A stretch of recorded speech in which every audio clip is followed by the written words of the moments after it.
Why will India not talk about it? Pramit ji, Bharat इसके बारे में क्यों नहीं बात करे? क्योंकि एक मुल्क जो कि अपने आतंकवाद के लिए जाना जाता है, जब वो इस तरह के बयान देगा, और कोई ऐसा नहीं है कि कोई राह चलता बोल रहा है, वो डिप्लोमेट रह चुके हैं और भारत में रह चुके हैं, और वो पाकिस्तान ने उन्हें भारत में डिप्लोमेट के रूप में भेजा, और वो ये इस तरह का बयान दे रहे हैं, और आप कह रहे हैं कि the whole country is talking about it. बिल्कुल हम बात करेंगे, क्योंकि हम ये उजागर करेंगे दुनिया के सामने कि ये इस गैर जिम्मेदार बयान देते हैं। चाहिए, पर एक रिटायर्ड अफसर को इतनी ज्यादा अहमियत मत दीजिए। मैं बोल रहा हूँ उजागर कीजिए, और अमेरिका और इंडिया साथ में मिलकर किसी भी प्रकार के इस तरह के दुस्साहस को मिलकर खत्म करें। I am always in favor of oldest democracy and largest democracy. The countries which are built on the democratic framework need to work together, and we need to protect Indians and Americans all over the world. When both of us will work together, the whole world will be a better place. Pakistan को contain करने के लिए India और America को साथ में आना जरूरी है। आप जो बात कर रहे हैं निश्चित रूप से सही बात है। बताइए, आरजू जी बोलना चाह रही थी कुछ।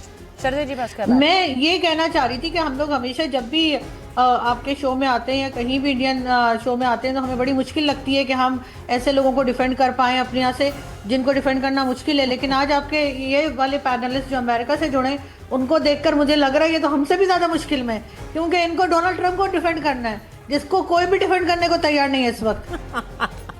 नहीं देखिए, नहीं।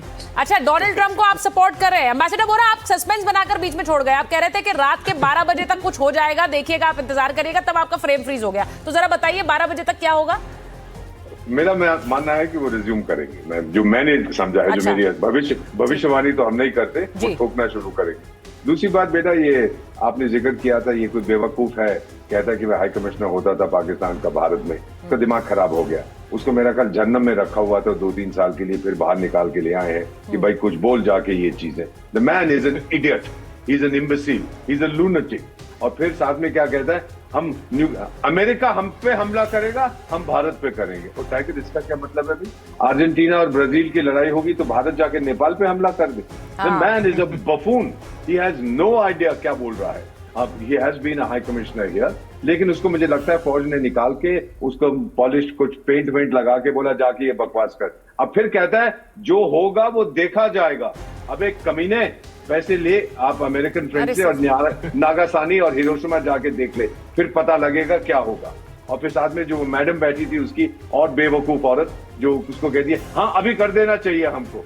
Are you mad? नहीं, अच्छा, ये चीज एम्बेसडर बोरा, मैं थोड़ा सा मैं आपसे दरख्वास्त करूंगी, थोड़ा सा भाषा का हमें संयम रखना पड़ेगा। हम नेशनल टेलीविजन पर है, मैं समझ सकती हूँ कि गुस्सा है आपका, क्योंकि जाहिर है हम सब में गुस्सा है इस तरह की बयानबाजी को लेकर।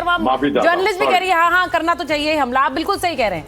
ये देखकर मैं भी सोच रही थी कि वो युद्ध में कैसे, मतलब वहां मीडिया भी इतनी खुश हो रही कि देखिए जाकर वहां पे बम गिरा देंगे।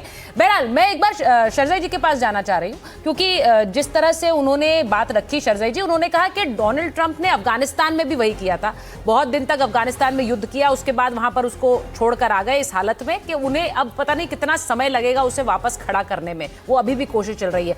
आपको लग रहा है कि ईरान के साथ जो डोनाल्ड ट्रंप कह रहे हैं कि भाई 5 दिन का हमने इसको हॉल्ट किया है, ये भरोसे के लायक है, या फिर डोनाल्ड ट्रंप इस हमलों को फिर से रिज्यूम कर देंगे? क्योंकि अफगानिस्तान ने तो इतना एक लंबा अमेरिका के साथ एक इतिहास देखा है।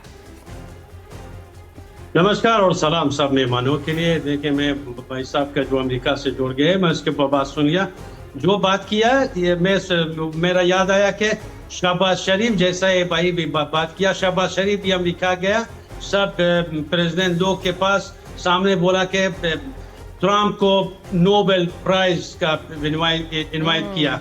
ये भाई साहब भी इसी तरह बात किया कि शुक्रिया कहना चाहता हूँ कि वो ट्रंप का के टूरिज्म खत्म किया। देखिए, अमेरिका 20 साल पहले या अभी से 25 साल पहले टूरिज्म के लड़ाई के नाम से अफगानिस्तान में आया।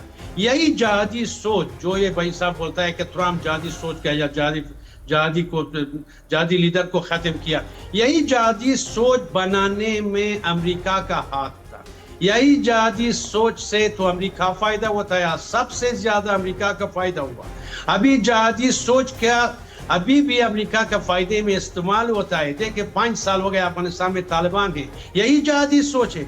हर हफ्ता अमेरिका $40 मिलियन यही जिहादी सोच को बेचता है। यही जिहादी सोच जो अफगानिस्तान लोग के साथ करता है, यही अमेरिका खामोश देख रहा है। यही जिहादी सोच को या उसी टूरिज्म जो बोला कहता किया कि मैं टूरिज्म के साथ मैं लड़ाई करता हूँ, वही टूरिज्म लड़ाई के बहाने वापस अफगानिस्तान वही टूरिज्म का हवाले किया और वही टूरिज्म का सपोर्ट किया, वही जिहादी सोच।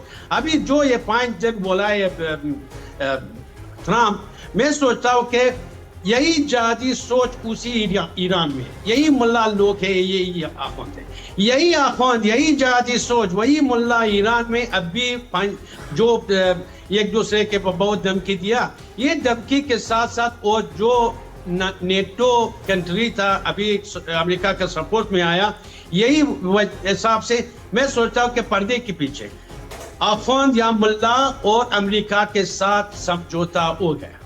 अच्छा, अमेरिका का मकसद था ईरान का सुप्रीम लीडर मारना और कुछ बड़े लीडर उसको मारना, उसको वो काम कर दिया। आप कह रहे हैं पर्दे के पीछे एक पैक्ट हो गया है डोनाल्ड ट्रम्प के साथ। जी जी जी, पर्दे के पीछे बात है, अभी ईरान को जरूरत है यही जिहादी सोच, यही आखुंद, यही मुल्ला ईरान में जो उसी एरिया में या मिडिल ईस्ट ठीक है कंट्री में अभी और प्रोग्राम बाकी है कि इसी मुल्ला और जिहादी सोच के लेकर अमेरिका फिर से फायदा उठाना चाहता है और यही जिहादी सोच सबसे ज्यादा अमेरिका का फायदा हुआ। वजह से मैं सोचता, देखिए वो जो संदेश दे रहे हैं वो अपने देश में देखकर उस संदेश को दे रहे हैं कि इससे दूर रहिए।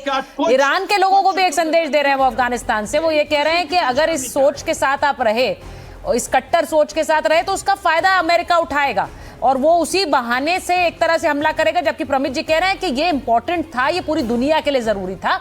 मैं एक बार बड़ी खबर बताऊं कि ट्रंप के 5 दिन ईरानी पावर प्लांट पर हमले रोकने के ऐलान के साथ साथ ईरान के साथ अच्छी बातचीत के दावों के बीच ईरान के विदेश मंत्रालय ने आधिकारिक तौर पर, जी हां आधिकारिक तौर पर स्पष्ट किया है कि अमेरिका के साथ किसी भी स्तर पर बातचीत नहीं चल रही है। अब ईरान ने ये सीधे सीधे ऑफिशियल सोर्स सामने आ गया है, ऑफिशियली ये कह दिया, औपचारिक रूप से कह दिया बातचीत नहीं है। तेहरान ने अमेरिकी राष्ट्रपति के हालिया बयानों को एक रणनीतिक चाल कहा है जिसका मकसद केवल अंतर्राष्ट्रीय बाजार में ऊर्जा की कीमतों को काबू में रखना और अपनी सैन्य योजनाओं के लिए समय जुटाना है। तो ये बहुत बड़ी खबर है। ईरान क्या कह रहा है? ईरान कह रहा है कि ये समय सिर्फ वो अपनी सैन्य योजनाओं को अमली जामा पहनाने के लिए इस्तेमाल कर रहा है और इसलिए भी कि जो ऊर्जा कीमतें हैं उनको काबू में रखा जा सके अंतर्राष्ट्रीय बाजार में, और कुछ नहीं है, क्योंकि हमसे तो कोई बातचीत की नहीं। अब ईरान का ये सीधा दावा है। इसका मतलब क्या है? ईरान से कोई बातचीत नहीं हुई है। अब ये देख लीजिए प्रमित जी, आप सुन रहे हैं, मैं एक बार एयर कॉमोडोर बहल के पास जाऊंगी। पहले एयर कॉमोडोर बहल, वो कह रहे हैं कोई बातचीत नहीं है, सिर्फ इंटरनेशनल मार्केट को थोड़ा सा स्टेबलाइज करना और अपनी तैयारियों को समय देना, ये कर रहा है अमेरिका। देखिए, एक चीज मैं कहना चाहूंगा, और मेरे साथ सबसे बड़े डिप्लोमेट भारत के बैठे हुए हैं, एक्स डिप्लोमेट, तो मैं ये कहना चाहूंगा कि बैकडोर डिप्लोमेसी हमेशा चलती रहती है। युद्ध चल रहे होंगे, बैकडोर डिप्लोमेसी चलती रहती है, और हो सकता है ओमान कर रहा हो, टर्की कर रहा हो, ये भी हो सकता है कि दूसरे यूरोपियन देश कर रहे हो। तो कहीं ना कहीं ये जो बैकडोर डिप्लोमेसी है उसमें कहीं बेसिक्स के ऊपर एग्रीमेंट होते देख रहे हो। लेकिन जो ईरान कह रहा है उसमें भी बहुत बड़ी बात है। उन्होंने जब बात पिछली बार चल रही थी जून के अंदर, आपको याद होगा हमले के बाद सीजफायर हुआ, तो उसके बाद 8 महीने के बाद अमेरिका ने फिर अटैक कर दिया और उनके जो सुप्रीम लीडर है उनको भी मार दिया, कई टॉप लीडर्स को मार दिया। तो कहीं और कितनी तबाही मचा दी है। अब ईरान को यह लगता है कि कहीं ना कहीं, अगर मैं तो पहले से ही तैयार था कि न्यूक्लियर जो वेपन्स हैं उसको मैं डेवलप नहीं करूंगा, एनरिचमेंट को मैं रिड्यूस कर दूंगा, उसके लिए तो वो पहले से ही तैयार था अमेरिका के हमले से। तो अब वो ये कह रहा है मुझे कोई इंटरनेशनल बॉडी या कोई इंटरनेशनल एजेंसी वो ये कहे कि इस सीज फायर के बाद दोबारा अमेरिका या इजराइल हमारे ऊपर हमला नहीं करेंगे। उनका एक ही डर है कि जब भी अमेरिका रोकता है उसके बाद पावरफुल बनाता है इजराइल को भी और अपने आप को भी रिप्लेनिश करता है वेपन सिस्टम से। मैं एक बार बता दूं कॉमोडोर बहल, मैं एक बार बताऊं, ईरान से हमारे साथ नौशाद आबिद रजा साहब जुड़ गए हैं। मैं उनके पास जाना चाहती हूं क्योंकि रजा साहब, ये डोनाल्ड ट्रंप ने जो कहा है 5 दिन तक कोई भी एनर्जी इंफ्रास्ट्रक्चर पर कोई हमला नहीं होगा। तो इसको कैसे देखा जाए? कोई बातचीत चल रही है ईरान और अमेरिका के बीच? देखिए, पहले उन्होंने सबसे पहले तो आदाब अर्ज करता हूं सबकी खिदमत में जो यहाँ मौजूद हैं और अपने तमाम दर्शकों की खिदमत में। देखिए, ट्रंप ने ट्वीट किया था कल के 48 घंटे के अंदर अगर स्ट्रेट ऑफ हॉर्मुज़ को नहीं खोलता है ईरान तो हम ये कर देंगे वो कर देंगे, यानी तमाम पावर प्लांट्स को हम उड़ा देंगे। और उसके बाद जो है ईरान ने फौरन ये जवाब दिया कि अगर आप ऐसा करते हैं तो हम भी रिटेलिएट करेंगे और हम स्ट्रेट ऑफ हॉर्मुज़ के अंदर उस वक्त तक उसको हम खोलेंगे नहीं। अभी तो हमने सिर्फ और सिर्फ उसको कंट्रोल किया, अभी बंद नहीं किया ऑफिशियली।